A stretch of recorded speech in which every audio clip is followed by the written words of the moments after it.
Right, well, we've got all sorts here. I can see Canadian geese there, and there's lots of ducks and seagulls out on the waters, and we've got all sorts of ducks and things. We've got Egyptian geese there. They're all pecking away at that food that's on the floor there. Looks like lots and lots of breadcrumbs. Yeah, right, there you go, son. You can see the wind as well, it's crazy. Really ruffling those feathers. Must be quite hard flying. It is nice actually just to get so close to these birds. I found the Egyptian geese especially fascinating.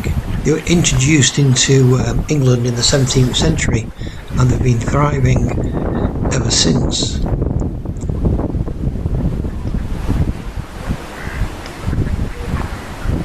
Yeah. Hello, Mr. Duck. Yeah, it looks like a lot of them are getting ready to go. Are they going to take the plunge?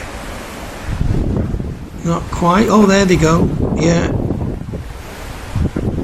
They must be full, or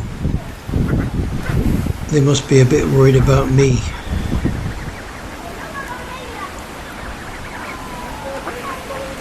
So many birds, all feeding together. Oh look, there's a raven. Astonishing. It's brilliant.